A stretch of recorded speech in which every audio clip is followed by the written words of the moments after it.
Sebetulnya IP sendiri itu digagas didirikan oleh 9 orang. Saya hanya salah satunya. Kami masuk ke ranah budaya.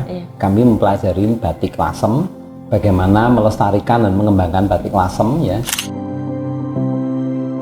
Sehingga kalau kita lihat merah ini menjadi ciri dari batik pesisiran. Sedangkan yang coklatnya pedalaman. Itu atau soga itu batik pedalaman. Sedang warna biru itu ada pada batik pedalaman dan batik pesisiran. Sehingga ini menggambarkan Bhinneka Tunggal Ika. Karena concern kami saat itu adalah bagaimana itu meningkatkan upah dari pembatiknya sendiri.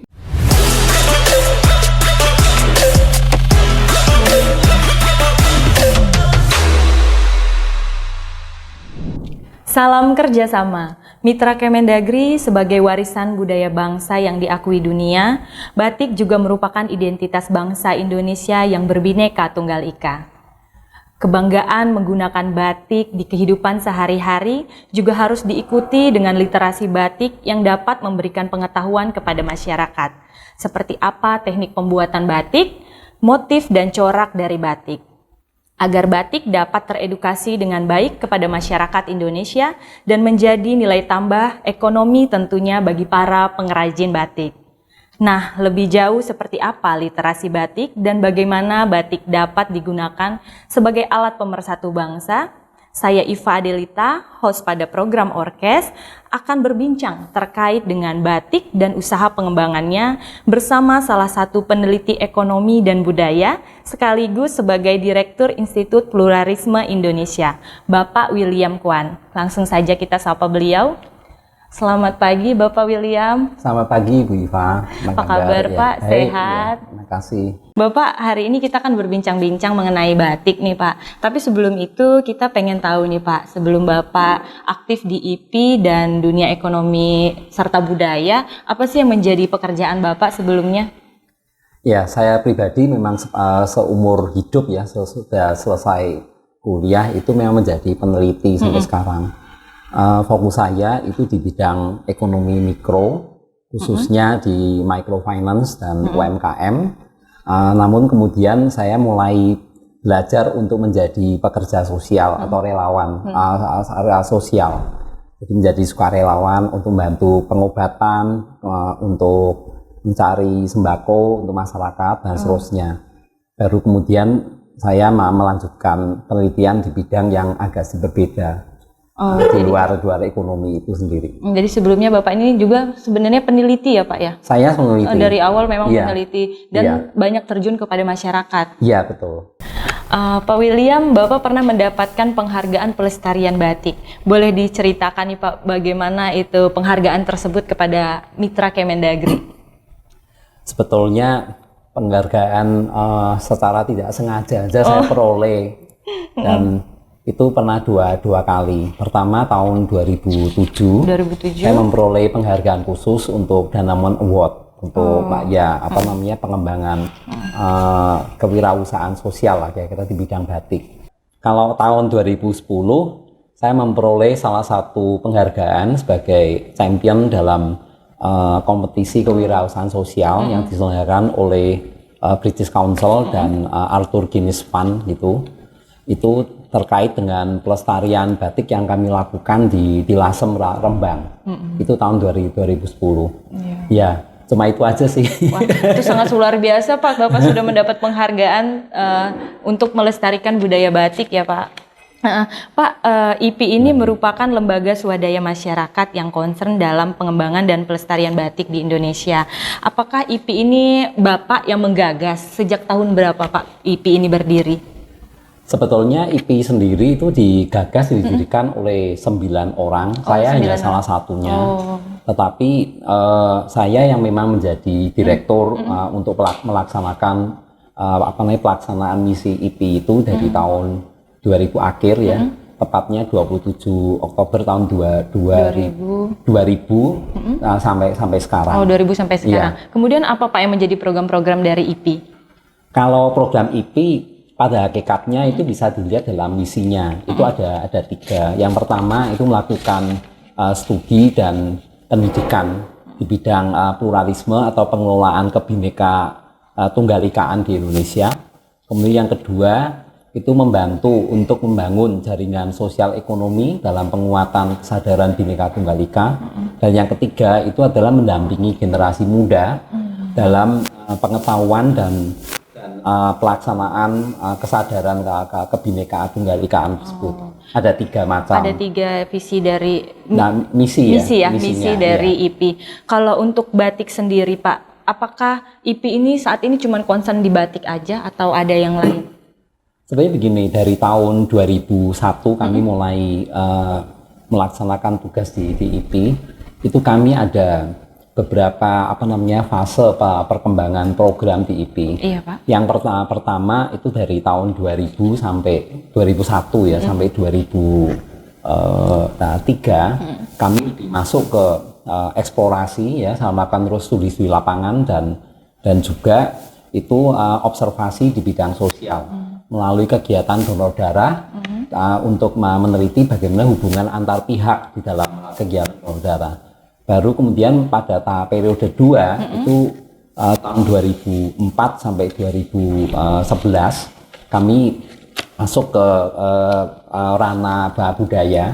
Kami mempelajari batik Lasem, bagaimana melestarikan dan mengembangkan batik Lasem ya.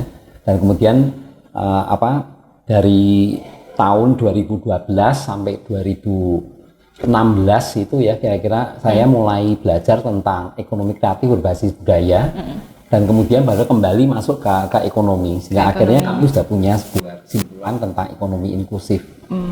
Nah, jadi sekarang ini kami mencoba untuk melaksanakan program di bidang batik dan ekonomi inklusif yang kami sebut dengan Batik Bhinneka Tunggal Ika. Oh, batik dan ekonomi inklusif ya Pak? Iya, itu digabungkan. Pak, berbicara ngomong-ngomong ini kita ngomongin batik dari tadi. Sebenarnya batik itu apa sih Pak? Baik, tentang batik ya, ini bisa dilihat dari beberapa aspek ya. Pertama dari aspek teknis pembuatannya. Kemudian dari aspek itu desain yang biasanya dikaitkan dengan budaya. Kultur ya Pak? Ya, kulturnya begitu ya. Ini kemudian yang ketiga sebetulnya udah masuk ke masalah sosial filosofi dari batik itu sendiri. Nah, saya mungkin akan coba kasih lihat beberapa contoh aja ya. Boleh Pak, silakan. Ya. Udah banyak misalnya dari bisa batik ya. Mungkin batik itu simpelnya begini deh. Misalnya kita punya selembar kain putih seperti ini ya. Kemudian saya kasih plastik seperti ini ya. Bentuknya bulat ya. Lalu kemudian saya kasih warna kan ya, dengan warna, katakan itu warnanya biru. Nah, otomatis kalau kita warna di sini kan kainnya itu akan berwarna biru toh ya. Kemudian plastik ini kan juga akan berwarna biru ya. Tetapi karena plastik ini tidak tembus warna, jadi kita bisa nantinya angkat dan itu membentuk sebuah gambar ya. Jadi kalau ini kita angkat, kita akan dapatkan gambar seperti ini. Nah, ini yang disebut dengan batik. Jadi batik itu secara teknis adalah sebuah teknik untuk membuat hiasan atau ragam hias ya. Dalam hal ini adalah sebuah bulatan berwarna putih ya, dengan menggunakan bahan perintang warna berupa cairan malam panas. Jadi cairan malam panas itu adalah bahan untuk membuat batik yang terdiri dari beberapa jenis bahan ya. Utamanya itu adalah malam tawon atau sarang lebah ya. Setelah diambil madunya, sarangnya itu kemudian dimurnikan sehingga kita mendapatkan itu malam tawon. Itu bahan utama dalam pembuatan batik. Nanti ditambahkan beberapa bahan yang lain ya, sehingga harganya mungkin bisa lebih murah kalau kita beli bahan itu ya. Nah, malam batik ini itu berfungsi seperti plastik ini. Artinya kalau kita taruh cairan malam panas dari batik tadi itu di kain, maka dia akan merintangi warna. Ya, merintangi warna. Jadi kalau kita misalnya contoh ya, tadi kita kan pakai plastik begini ya, untuk merintangi warna biru itu menempel di bagian kain loh ya. Jadi dalam pembuatan batik kita menggunakan canting. Misalnya contoh ya, dalam pembuatan batik tulis ini, misalnya ini canting, ini alat pembuatan batik tulis ya, yang disebut dengan canting ya. Nah, ini Ini kepala cantingnya terbuat dari logam tembaga sehingga bisa menahan panas dengan baik ya. Nanti kita mengambil cairan malam panas ya. Kemudian malam panas itu akan keluar di ujungnya di sini. Jadi ini persis seperti ballpoint ya. Dan cucuknya atau ujungnya ini itu bisa bermacam-macam ukuran dari yang kecil sampai yang besar gitu. Persis seperti ballpoint. Kan ada yang 0,1, 0,2 ya, 0,7 dan seterusnya. Canting seperti itu. Nah, jadi kalau saya ulang lagi, kita mengambil cairan malam panas dengan canting, kita membuat gambar berbentuk bulat seperti ini ya. Kemudian setelah itu kita celup kain yang sudah ada malam berbentuk bulat itu ke cairan berwarna biru misalnya, lalu kita rebus. Setelah kita rebus, malam itu nanti akan lepas. Jadi sama seperti plastik saya angkat, jadi malam itu juga lepas ya. Nanti dapatnya seperti ini. Nah, lebih tepatnya saya akan kasih lihat contoh di menggunakan kainnya langsung. Kainnya langsung ya. Jadi tadi kan pelan-pelan kita punya kain ya, warna putih ya. Nah, kain putih ini kemudian kita canting ya. Panas. Kita canting nih, kayak canting ya. Kita canting, kita buat bentuk seperti batang-batang pohon ya, sulur-sulur tanaman begini, ada daunnya, ada bunganya, dan seterusnya ya. Jadi yang warna coklat ini adalah jejak dari malam ya. Ya, yang putih itu kainnya ya. Nah, kemudian setelah itu di bagian yang nantinya tidak akan diwarna, kita tutup malam lagi. Jadi misalnya di bagian samping-samping sini nih, saya mau tutup malam juga ya. Karena saya ingin mendapatkan bagian batang, daun, dan bunga itu yang jadi berwarna. Nah, setelah itu saya kasih malam, kemudian dia akan jadi seperti ini. Nah, dia jadi seperti ini. Ya, ini semua lihat. Yang warna putih itu kain yang tidak ada malamnya. Yang coklat itu adalah yang bekas dari malam batik ya di sini ya. Di sini kelihatan yang bagian coklat yang ada malam tidak akan ditembus oleh warna. Jadi malam ini berfungsi sebagai media rintang warna. Sedang yang bagian putih tidak ada malamnya, tidak ada media rintang warnanya, berarti bisa diwarnai. Nah, sekarang kita kain yang masih dalam proses batik begini ya, saya celupkan ke warna merah. Oke. Ya. Kita akan mendapatkan hasil yang ini. Seperti ini. Oh. Jadi di sini kita lihat bagian kain yang warnanya putih itu akan menjadi merah. Warna merah. Kemudian yang malam ini itu di bagian atasnya juga merah sebetulnya. Ada lapisan warna merah. Ini belum dilepas berarti ya, Pak? Iya. Setelah itu kita rebus ya. Ini kita rebus. Maka malam di kain ini akan lepas semuanya. Ya. Istilahnya itu dilorot kalau dalam bahasa batik itu ya, kita lorot ya, kita rebus untuk melepas malam, kita akan mendapatkan seperti ini. Sehingga jadilah kain batik dengan warna merah ya di atas dasar putih ya seperti ini. Yang putih ini berarti tadi yang ditutup malam ya, Pak? Betul, yang putih ini yang ditutup malam. Dan jadi tidak terkena warna merah. Tidak kena merah. Kalau yang merah tidak ditutup oleh malam, jadi bisa diwarnai. Nah, kemudian berikutnya saya mau menambahkan warna kedua, misalnya biru. Biru ya, kita akan tambahkan mungkin di bagian sini ya, di bagian beberapa bagian di sini ya, ini akan menjadi warna biru gitu ya. Tapi merahnya saya tetap ada, jadi saya pertahankan. Berarti merah itu harus ditutup juga. Sehingga nanti kalau dicelup biru itu tidak akan mewarnai ke warna merah. Karena kalau sampai menempel merah, maka merah ketambahan biru akan ketemunya ungu, ya kan? Padahal saya mau mendapatkan biru kan ya. Jadi merah ini saya harus tutup. Merah saya tutup di bagian yang memang tidak akan diwarna biru ditutup. Nah, jadi kemudian setelah itu kita kemudian batik dan celup dengan warna biru ya, kita akan dapatkan begini. Jadi coba kalau dilihat di sini ya, ini yang warna merahnya di sini, ini udah ditutup dengan malam, ya. Kemudian bagian-bagian luarnya kembali ditutup juga karena akan saya tetap pertahankan warna putih kan ya, bisa. Kemudian di sini yang ada biru ini, semula ini kan warnanya putih ya. Terus kemudian saya batik kan ini ya, garis-garis, saya titik-titik di sini. Kemudian saya celupkan ke biru. Jadi di sini kain ini sudah ada warna birunya. Jadi di bagian warna putih akan mendapat biru, Kemudian bagian-bagian di sini yang malamnya ini juga sudah kena biru sebetulnya. Setelah itu kita rebus sekali lagi ya, malamnya lepas, maka kita akan mendapatkan merah dan biru. Lihat seperti ini. Sehingga kini mendapatkan kain bangbiron, kain yang batik yang warnanya merah dan biru seperti ini. Mendengar penjelasan Bapak tadi nih, Bapak praktekin, ternyata prosesnya rumit juga ya Pak ya. Ini batik tulis ya Pak? Iya. Prosesnya sangat rumit sekali. Berarti kalau misalnya kita proses pembuatan batik ini Pak, kira-kira menghabiskan berapa lama waktu?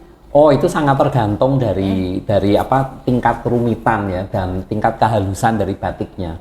Kalau untuk batik-batik yang cepat ya, yang sederhana, bisa aja kita bikin nggak lama ya, mungkin katakan 1 minggu selesai gitu kan. 1 minggu selesai. Tapi kalau yang rumit itu bisa lama sekali. Iya, bisa apalagi kalau banyak warna tahunan. ya Pak. Banyak warna berarti makin banyak lagi proses yang celup-celup gitu Pak. Tapi warna itu tidak ada berarti bahwa banyak warna itu kemudian menjadi lebih lama. Tergantung proses pewarnaannya. Kalau dengan proses celupan semua seperti tadi, maka itu akan sangat lama. Harus pakai buka tutup malam. Buka tutup malam. Tapi kalau sistemnya sistem lukis atau colet, itu akan cepat. Jadi kita langsung aja kasih warna merah atau apa gitu ya, ungu, hijau itu ya secara cepat itu bisa. Tapi hasilnya akan sangat beda sekali. Nah, kemudian satu hal yang saya mau tambahkan ya, khusus tentang batik tulis. Di dunia itu kan sebetulnya ada beberapa negara yang memiliki itu batik, budaya batik seperti itu atau industri batik. Tapi hanya di Indonesia saja proses pembuatan batik yang tradisional itu dibikinnya itu 2 kali. Artinya dibuka seperti apa, Pak? Di depan dibuat seperti ini, di belakangnya pun nanti harus dibikin lagi. diulang lagi, ditimpal sekali lagi seperti itu. Semua kenapa garis Pak dan titik. harus depan belakang? Karena kan di kita itu ya kalau namanya kain zaman dulunya dipakai untuk sarung, untuk kain jarik begitu. Jadi kalau misalnya tidak ditutup di bagian belakang, maka warna depan dengan belakang itu pasti nggak akan akan beda. Sehingga untuk supaya kita nggak ribet gitu ya. Jadi makanya depan belakang itu kita ulang sekali lagi. Seperti itu. Berarti memang sudah dari sejak dulu sudah lama ya Pak ya kalau bikin batik depan belakang. Jadi itu punya catatan. Jadi kalau kita nanti ingin membeli batik khususnya untuk koleksi seperti itu ya, belilah itu yang depan belakang. Tapi kalau untuk baju saya rasa nggak perlu. Jadi hanya untuk satu depan sehingga harga juga akan lebih murah ya. Iya Pak, benar juga benar. Jadi sekarang saya mau jelaskan itu karena proses batik ini kan bisa ada macam-macam ya alatnya itu kan ya. Jadi pertama tadi batik yang dibuat dengan menggunakan canting seperti itu disebut dengan batik tulis ya.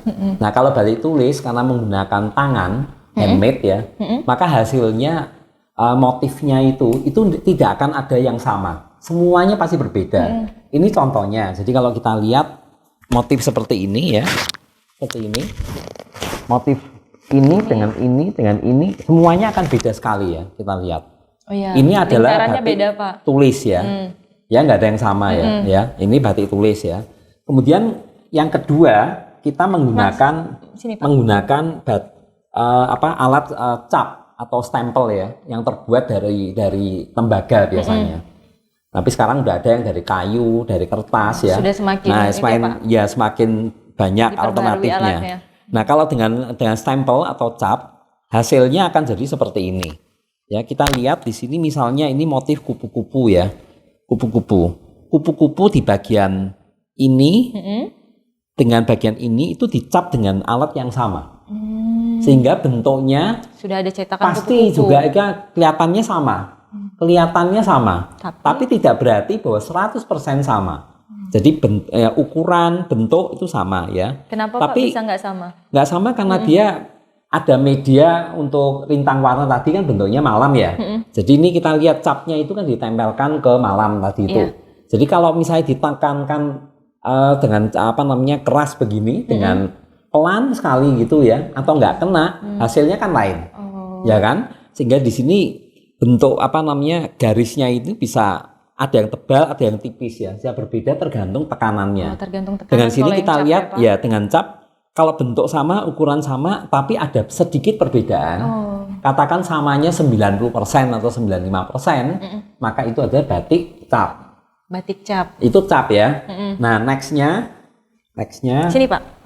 nextnya itu yang kita bisa juga itu mencampurkan atau mengkombinasikan batik tulis dengan batik cap. Misalnya bisa seperti dikombinasikan ini. ya, Bisa Pak? dikombinasi seperti itu. Yang seperti ini ya kita lihat ya. Ini batik cap kombinasi tulis ya. Kita lihat di sini bentuk daun di sini ya. Daun di sini dengan daun ini sebetulnya ini sama. Ini kan sama. Ini dan ini sama. Ya, kalau kita Yang membuat ya, ini sebetulnya sama ini sebetulnya. Sebentar ini sama ya, bentuk daun-daunnya ini sama. Tapi di samping-sampingnya ini pada seperti garis yang tidak teratur ya. Ini dibuatnya dengan teknik tulis. Artinya ini dengan canting ya. Ini pakai canting. Jadi ini pakai canting ya. Yang di sininya pakai canting. Di sini dicap. Daun-daun ini dicap. Bunga ini dicap ya. Bunga dicap. Tapi yang garis-garis yang nggak teratur itu adalah dicanting. Ini batik kombinasi. Cap dan tulis ya.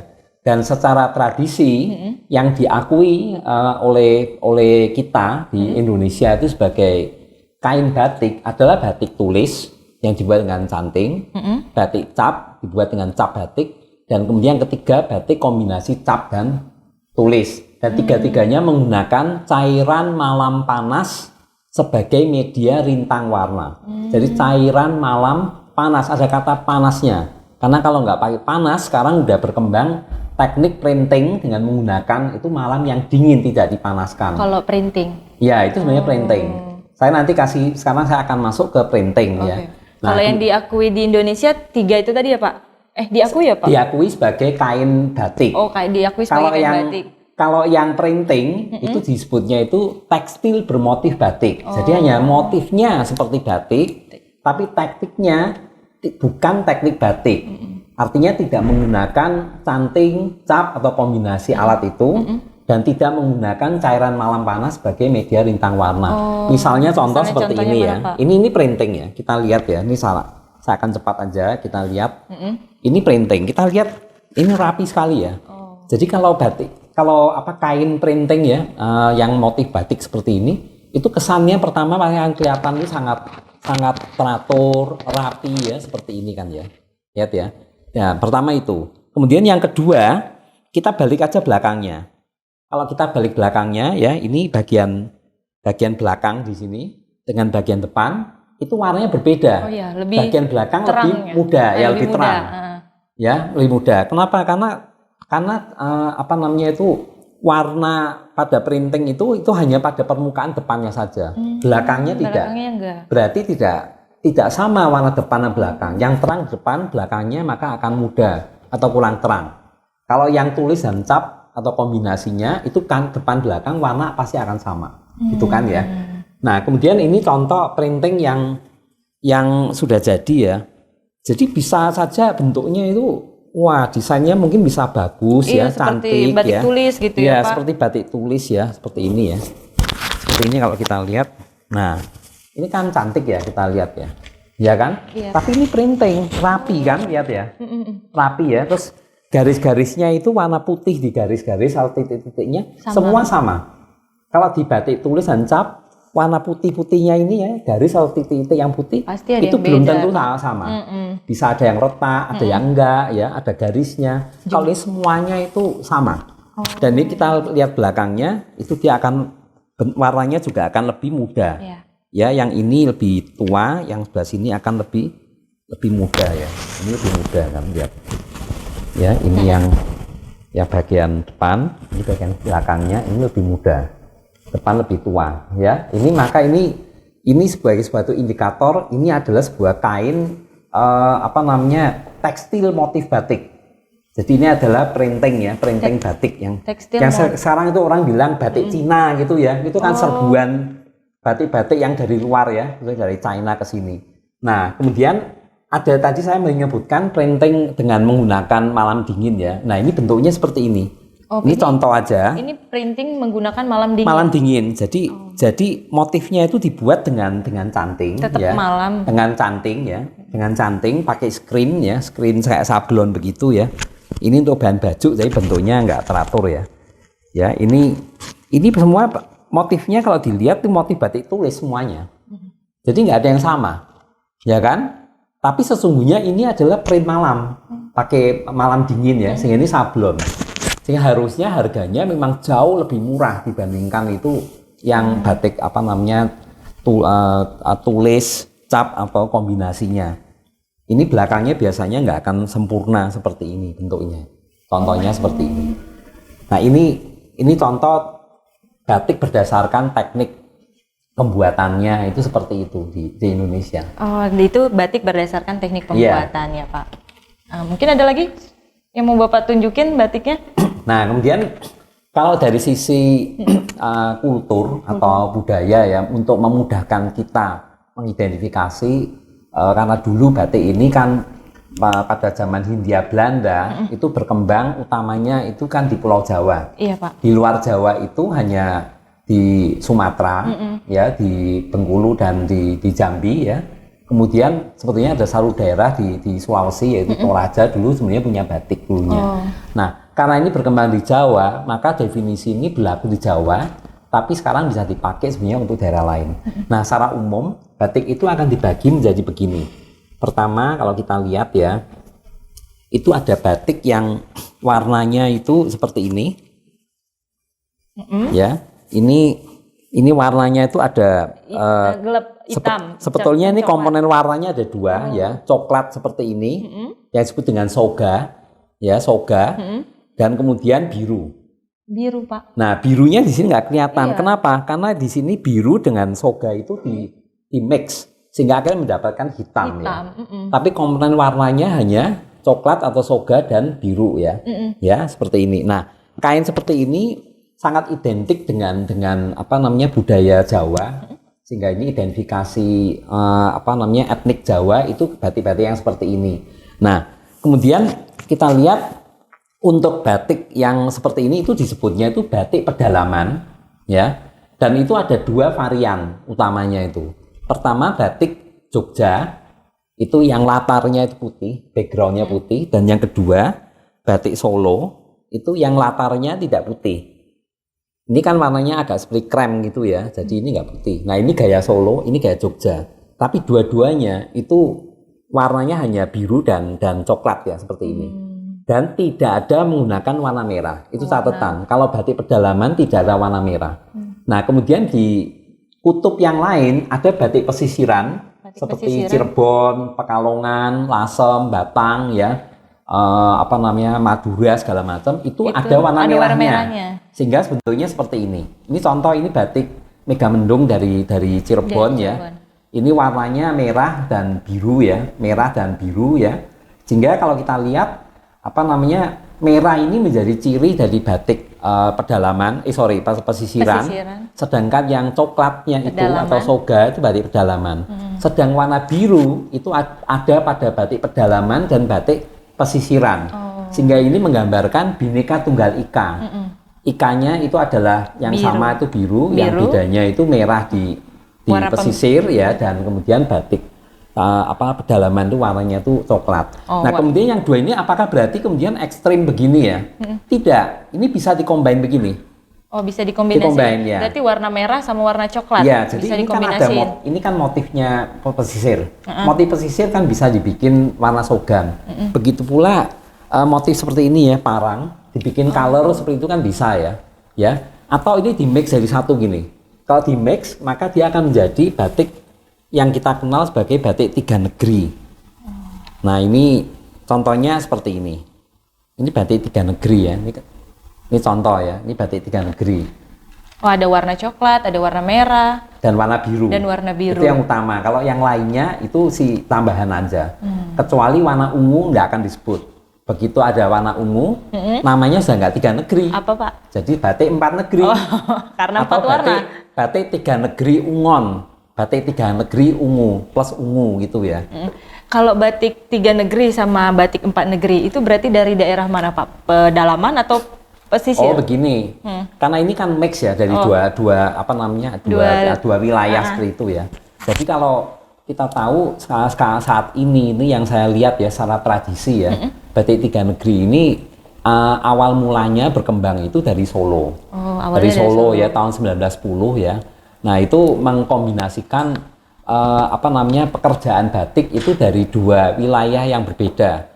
Pertama itu di Lasem, ya dibatik di Lasem, kemudian dicelup warna merah. Setelah itu kainnya itu dikirim ya ke Solo ya, kemudian dibatik lagi, dicelup warna biru ya, kemudian dibatik lagi, dicelup warna coklat atau soga, sehingga menjadi 3 warna. Jadi warna merahnya di Lasem, tapi biru dan coklatnya itu di Solo. Itu batik tiga negeri Solo dari keluarga Chwagyeokjeam dan keturunannya. Nah, kemudian setelah itu di Lasem itu berkembang batik tiga negeri gaya Lasem sendiri, ya sehingga akhirnya punya 2 kan, batik tiga negeri Solo, batik tiga negeri Lasem, dan kemudian saat ini kita lihat ada batik tiga negeri yang dari Batang, yang seperti ini ya, ini atau ini saya kasih lihat tuh batik tiga negeri dari Batang, dekatnya Pekalongan, dan itu tidak ada kaitannya dengan Solo dan Lasem. Jadi mereka semua proses pewarnaan dikerjakan di satu daerah yang sama. Gitu. Wah, cukup banyak ya Pak ya jenis batik yang berkembang di Indonesia dari penyampaian Bapak. Lalu kemudian Pak, kelompok atau pengrajin mana nih yang sudah didampingi oleh Bapak bersama dengan IPI? Kalau kami yang sudah kami bantu dampingin itu utamanya itu di Lasem, dan kemudian di Batang, keduanya di Jawa Tengah. Oh, dua-duanya di Jawa Tengah ya Pak? Ada juga yang kami dampingi, tapi itu secara tidak langsung ya, tidak langsung itu melalui kementerian seperti itu ada di beberapa daerah seperti di di Toraja untuk kain sarita itu batik juga, lalu kemudian tenun di Manggarai Barat ya dan juga di Timur Tengah Selatan ya, TTS di Pulau Timur. Kedepannya apakah ada daerah yang akan Bapak akan bina lagi nih ke depannya? Sebenarnya kami ingin mendampingi banyak daerah di Indonesia ya. Sangat terbuka, kita akan berhubungan dengan siapa saja yang untuk kita bisa diskusi dan mengembangkan bersama batik di daerah tersebut ya. Dari Sabang sampai Merauke, nggak dibatasin oleh 2 daerah yang saat ini menjadi fokus kami di Jambi dan di Batang. Oke, Pak, berbicara dengan harga nih, sepengetahuan Bapak, berapa sih rata-rata harga batik? Kalau batik dari batik yang tulis sih, kira-kiranya yang paling murah yang saya tahu ya, ada yang sampai hanya 100.000 seperti itu. Iya. Sampai kemudian yang sampai puluhan juta ya, 80, 100 bahkan ada yang lebih. Kalau yang sebesar itu Pak nominalnya, kira-kira itu yang batik apa nih Pak, jenis batik tulis? Nah, itu tulis. Dan pembuatannya tulis, lama ya, bisa bulanan gitu kan. Nah kemudian tentu ada unsur blending juga ya, sehingga harga bisa jauh lebih tinggi kan. Gitu. Pak, seperti apa pengaruh kondisi ekonomi dari para pengrajin yang saat ini sudah didampingi oleh Pak William dan teman-teman di IPI? Kalau yang di Lasem ya, yang paling jelas itu kami mencoba waktu itu melakukan pilot project untuk revitalisasi batik Lasem 2004 sampai 2011 ya, 8 tahun ya. Dan kemudian pilot project yang khusus mendampingi pengrajin itu dari tahun 2006 ya sampai 2011, 5 tahun. Nah itu hasilnya semua pengrajin yang kami dampingin, jumlahnya sih sebenarnya nggak banyak karena ini pilot nggak terlalu besar ya. Itu semuanya itu udah menjadi pengusaha. Yang dulunya itu adalah buruh batik, udah menganggur cukup lama, sekitar 4 tahunan. Kita coba sentuh ya. Nah, dengan harapan mereka bisa menjadi para pengusaha batik sendiri. Karena concern kami saat itu adalah bagaimana itu meningkatkan upah dari pembatiknya sendiri. Dan itu sangat sulit. Kita akan minta kepada para pengusaha itu untuk meningkatkan upahnya yang seperti itu. Kita tahu kondisi batik Lasem juga sedang susah, sehingga alternatifnya kita akan mencoba itu mengembangkan buruh batik itu menjadi buruh batik atau pengrajin batik ya, itu menjadi pengusaha batik. Itu bisa atau tidak? Ya kan, dengan pendidikan yang sangat terbatas, daerah yang terbatas, dengan teknik atau skill yang sangat terbatas, kita coba ya, kita dampingin, berikan pelatihan-pelatihan di bidang teknik, desain, dan juga kemudian di bisnis. Dan hasilnya sekarang 5 orang dari 5 orang juga yang menjadi anggota inti dari kelompok usaha bersama Srikandi Jeruk di Desa Jeruk itu semuanya udah jadi pengusaha. Dan salah satunya udah sukses dari usaha sehingga punya cabang usaha itu di daerah-daerah lain. Jadi saya rasa sangat potensial sebenarnya untuk kita mengembangkan kewirausahaan di lingkungan para pengrajin batik kita. Berarti tidak hanya mengembangkan budaya, tapi juga ke ekonomi pengrajin juga berkembang ya Pak ya lewat batik ini? Itu sangat penting sekali. Jadi kita tidak bicara batik hanya dari sisi seni atau budaya, dan juga nggak hanya bicara dari sisi aspek misalnya sosial kemasyarakatan, tapi juga ekonomi bisnis. Saya kasih contoh begini. Contoh ya, misalnya upah batik, ya, itu misalnya di satu daerah sentra batik itu upahnya itu upah minimum kabupaten atau kota itu katakan aja 2 juta gitu kan. Sedangkan penghasilan dari pengrajin batik itu rata-rata misalnya 1 juta sampai 1,5 juta. Dan dengan tingkat pekerjaan yang sulit dan image itu yang ternyata masuknya kuno segala macam, itu sangat tidak memungkinkan untuk generasi muda ya, anak-anak pembatik itu untuk melanjutkan pekerjaan orang tua. Dengan begitu maka kita khawatir bahwa tradisi atau budaya batik ini akhirnya akan punah gitu aja. Jadi kalau kita bisa meningkatkan kesejahteraan pembatik sehingga nantinya itu bisa menyamai atau bahkan lebih tinggi dari upah minimum di satu daerah gitu ya, harapan kita untuk anak muda terjun menjadi SDM pembatik itu akan lebih besar. Dan saya rasa itu sebabnya jangan lupa untuk memperhatikan mengintegrasikan faktor ekonomi atau bisnis dengan budaya dan sosial ya, kebersamaan gotong royong di satu daerah. Pak William tadi berbicara dari sisi pengrajin batik. Bagaimana kalau dari sisi konsumen nih Pak? Jika batiknya itu mahal, apakah tidak berpengaruh ke peminat batiknya? Sebetulnya terkait dengan konsumen tuh ya, yang paling penting itu adalah pendidikan konsumen di bidang batik. Dan saya melihat bahwa pendidikan konsumen ini kurang begitu diperhatikan. Jadi upaya-upaya yang sudah ada sebetulnya ada atau tidak? Ada sudah. Tetapi itu jauh dari cukup. Sehingga kita lihat pengetahuan konsumen untuk hanya membedakan saja antara batik tulis, cap dan sablon itu saja. Itu mungkin saya menduga itu hanya 2% dari populasi penduduk Indonesia itu yang bisa mengenal itu.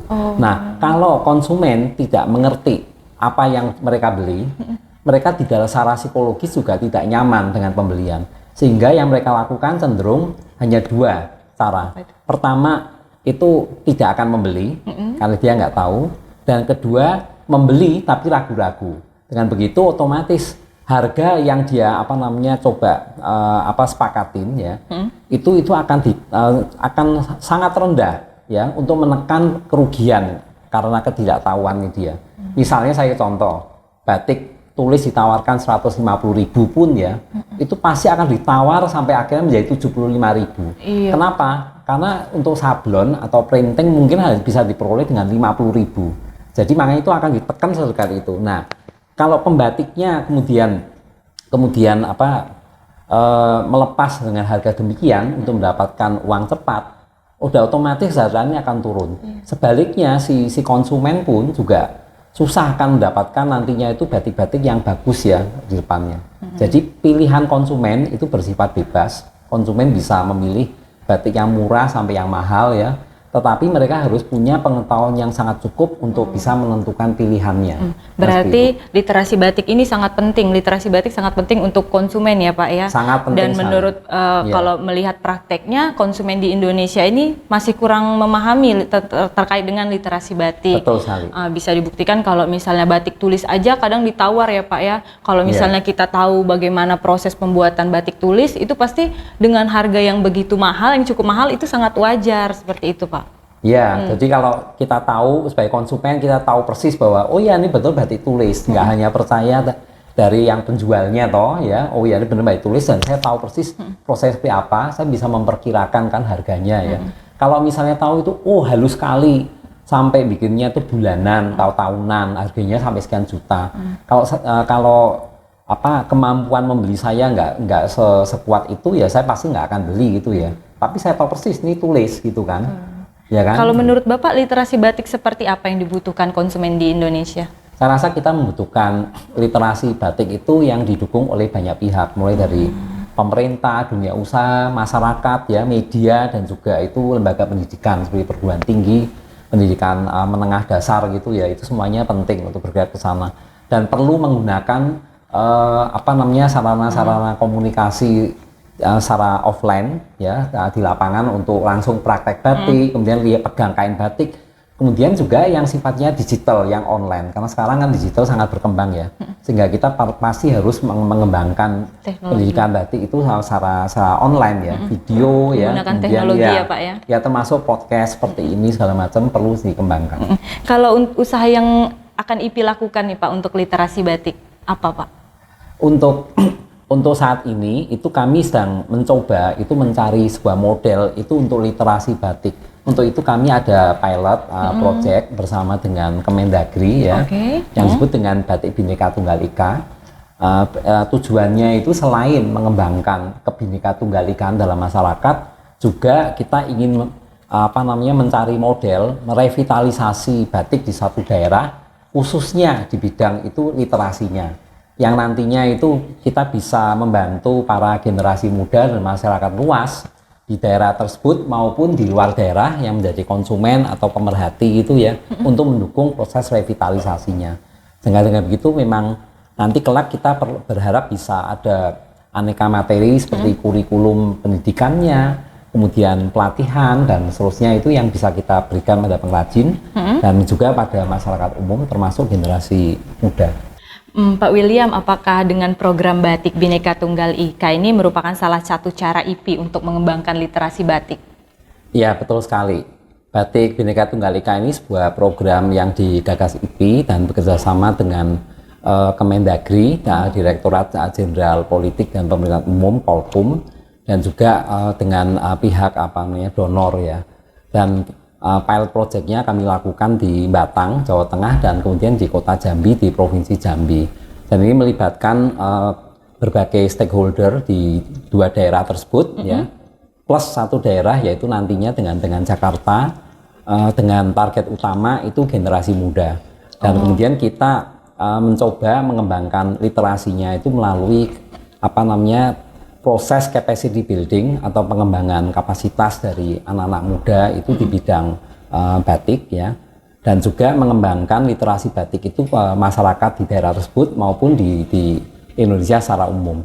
Khusus untuk anak muda itu ada pelatihan di bidang desain kreatif, kemudian di bidang pemasaran atau bisnis, dan juga itu untuk teknik pengelolaan warna alam untuk supaya batiknya itu ramah lingkungan.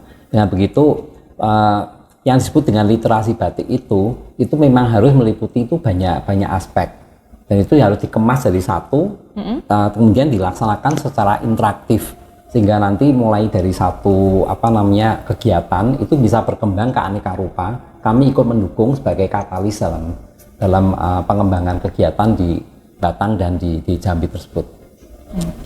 Berarti melalui program ini juga ini salah satu cara IP juga ya Pak ya untuk kaderisasi sumber daya manusia para pengrajin batik, karena kan pasti banyak pengrajin yang umurnya sudah lanjut usia, jadi dengan program ini juga bisa sekalian untuk mengembangkan literasi, bisa juga untuk kaderisasi.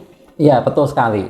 Pengembangan batik ini itu perlu memperhatikan proses untuk regenerasi batik, artinya bagaimana generasi muda itu dilibatkan ya, kemudian aktif di dalam pelestarian dan pengembangan batik di masa depan. Nah, untuk itu penting sekali untuk kita mengembangkan kerjasama antar pihak, pemerintah, dunia usaha, masyarakat, lembaga pendidikan, dan juga media untuk mendukung regenerasi batik Indonesia. Jangan sampai akhirnya nanti batik kita ini menjadi berkurang jumlah pembatiknya, bahkan kemudian punah ya, hanya karena kurangnya perhatian dalam regenerasi batik ini. Jadi kita perlu untuk mengembangkan aneka jenis pelatihan, kemudian mengembangkan startup yang diinspirasi dan dilaksanakan oleh para generasi muda. Dengan kata lain, batik yang nanti kita kembangkan pun itu perlu berorientasi masa depan. Dengan cara begitu, anak muda akan terlibat. Tidak hanya mengembangkan batik tradisional yang sekarang ada, tapi mulai berpikir tentang pasar batik Indonesia ke depan ya, 30-50 tahun ke depan. Nah, untuk itu generasi muda adalah menjadi tulang punggung untuk memantau dan memastikan pengembangan industri dan kebudayaan batik ini bagaimana nanti akan bisa diperkuat di masa depannya. Pak William, apa arti penting batik bagi bangsa Indonesia? Batik ini memang punya arti yang sangat penting untuk kita semua di Indonesia. Pertama, batik ini merupakan identitas budaya dari bangsa Indonesia. Kita tahu bahwa semua daerah itu mempunyai aneka wastra tradisional sebagai ekspresi budaya masing-masing. Namun, wastra yang paling berkembang di Indonesia yang bisa melintasi batas dari etnik, kemudian agama, dan kemudian kedaerahan di Indonesia, itu salah satunya dan mungkin yang paling utama itu adalah batik. Nah, ini nggak berarti batik lebih unggul dari yang lain, tapi memang lebih populer digunakan selama ini. Dengan begitu, maka batik ini menjadi penanda untuk keindonesiaan dari kita, menjadi sebuah simbol dari Kebhinneka Tunggal Ika Indonesia. Kemudian yang kedua, batik ini sendiri adalah warisan budaya nenek moyang dari sejak lama ya, mungkin sudah ratusan tahun atau mungkin ribuan tahun ya. Ini kita belum punya data yang pasti, tapi yang pasti sudah sangat lama gitu. Dengan begitu, maka batik ini perlu sekali untuk kita lestarikan dan kembangkan ke depan, karena ini menjadi bagian dari budaya Indonesia. Kemudian yang ketiga, batik itu punya fungsi di dalam penguatan kesejahteraan ekonomi dari masyarakat. Baik mereka yang bergerak di dalam batiknya sendiri, mulai dari pembatik, kemudian pedagang batik, ya logistik, dan komunikasi yang terkait batik, maupun sektor-sektor lain yang terkait dengan batik ini, yaitu pada ekonomi secara keseluruhan. Saya rasa pasti akan ada kaitannya dengan batik ini karena dipakai pada aneka kegiatan ya di Indonesia itu.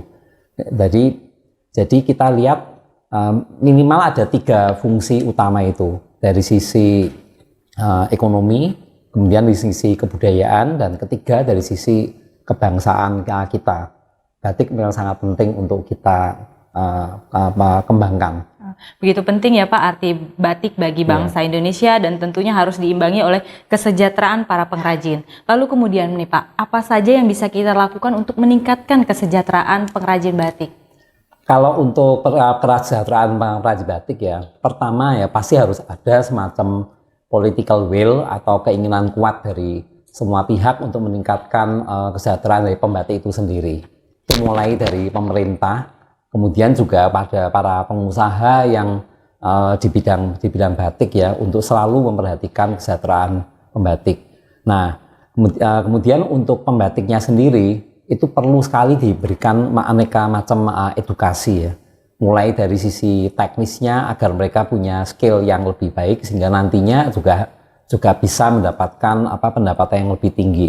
Kemudian yang kedua itu kreativitas dari pembatik memang perlu ditingkatkan sehingga mereka punya solusi yang aneka rupa dalam menghadapi permasalahan, termasuk di bidang kesejahteraan mereka yang selama ini mungkin cukup terbatas. Dan yang ketiga di bidang kewirausahaan. Pembatik ini perlu diberi wawasan tentang kewirausahaan. Sehingga kalau di antara mereka ada yang ingin menjadi pengusaha, tentunya itu bisa mereka lakukan. Tidak dibatasin pada pekerjaan sebagai tenaga kerja pembatik sendiri. Nah, kemudian selain di sektor produksinya, konsumen sendiri itu kembali, itu harus ditingkatkan pengetahuannya. Karena tanpa konsumen ini meningkat pengetahuan, maka industri batik sendiri juga tidak akan berlangsung dengan baik. Dan saya rasa ini perlu ditingkatkan, pendidikan konsumen untuk meningkatkan kesejahteraan pembatiknya. Oke, Bapak William, terima kasih banyak Bapak sudah bersedia berbincang bersama Orkes untuk kita menginspirasi mitra Kemendagri mengenai pelestarian dan pengembangan industri batik. Juga tentunya telah berbagi tips untuk kita dapat membedakan berbagai teknik pembuatan batik sehingga mitra Kemendagri bisa menjadi konsumen yang bijak. Semoga Bapak sehat selalu dan semakin berkiprah untuk pelestarian dan pengembangan ekonomi dan budaya batik Indonesia. Dan terima kasih juga untuk mitra Kemendagri. Jangan lupa untuk terus dukung kami dengan cara like, subscribe, dan share video ini. Dan juga jangan lupa untuk follow IG kami di Orkes Fasker Official. Akan ada giveaway menarik untuk mitra Kemendagri. Akhir kata, saya Iva Adelita bersama Bapak William Khan. Kami pamit undur diri dan salam kerjasama.